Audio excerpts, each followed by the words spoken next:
آپ تمام بھائیوں کو پتہ ہے کہ جس حوالے سے رکھا گیا ہے یہ کشمیر سالیڈیرٹی ڈے، آج ہم یہاں اکٹھے ہوئے ہیں کشمیر سالیڈیرٹی ڈے کے حوالے سے۔ اس وقت ہر سال ہم اس دن تمام لوگ اکٹھے ہو جاتے ہیں اور ہم کشمیر کے ساتھ اظہار یکجہتی کرتے ہیں، لیکن اس وقت ہمیں اس اظہار یکجہتی سے آگے بڑھنا ہوگا، کیونکہ کشمیر میں اس وقت جو ظلم و ستم ہو رہا ہے، جہاں ہزاروں لاکھوں لوگوں نے قربانیاں دی اور آج دن تک عالم کفر کو نظر نہیں آ رہا کشمیریوں کے ساتھ کیا ظلم ہو رہا ہے۔ پوری دنیا کی پانی خیز خاموشی یہ بتا رہی ہے کہ انہیں کشمیریوں کے غم کا کوئی احساس بھی نہیں ہے۔ نہ صرف کشمیر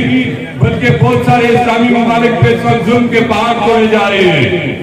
ہم اللہ پاک سے دعا گو ہیں کہ جہاں جہاں مسلمان ریاستوں پہ ظلم و زیادتیاں ہو رہی ہیں، اللہ ان کفار کو تباہ و برباد فرمائے اور ہمیں اتنی ہمت اور طاقت عطا فرمائے کہ ہم اپنے ان مسلمان بھائیوں کے لیے میدان عمل میں نکل سکیں اور ان کے ساتھ ان کے شانہ بشانہ عالم کفر کو ہم للکار سکیں کہ بہت ظلم کر چکے تم مسلمانوں پر، بہت ظلم کر چکے تم انسانیت پر، اب یہ ظلم و ستم برداشت نہیں کیا جائے گا۔ ہم کل بھی کشمیر کے ساتھ تھے، ہم آج بھی کشمیر کے ساتھ ہیں، اور جس وقت ریاست پاکستان اعلان کرے گی انشاءاللہ صرف اس مانسہرہ ڈسٹرکٹ سے ہزاروں کی تعداد میں نوجوان اس بات کے لیے تیار ہے کہ دلی کے لال قلعے پہ انشاءاللہ یہ سب جلالی پرچم لہرائے گا۔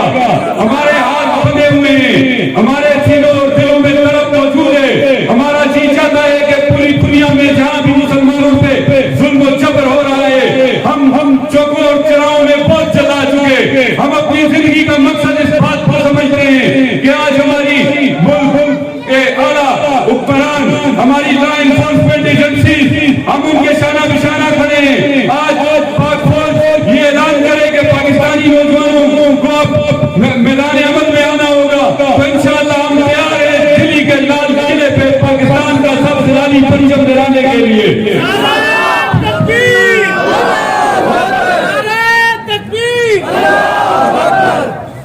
آخر میں بس اتنا کہنا چاہوں گا کہ اس سب زلالی پرچم کی قدر جانے،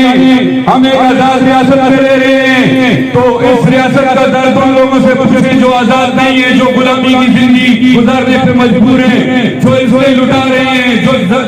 اپنی جانوں کی قربانی دے رہے ہیں، جو اپنے املاک کی قربانی دے رہے ہیں، جو بھوک برداشت کر رہے ہیں، جو تنگ و ننگ برداشت کر رہے ہیں، تو ہمیں اس ملک کی قدر کرنی چاہیے۔ یہ ملک ہے تو ہم ہیں، یہ ملک نہیں ہے تو ہماری کوئی پہچان بھی نہیں ہے۔ خدا را اس پاکستان سے محبت کریں، اس پاکستان کا اپنا ملک سمجھیں، اور یہاں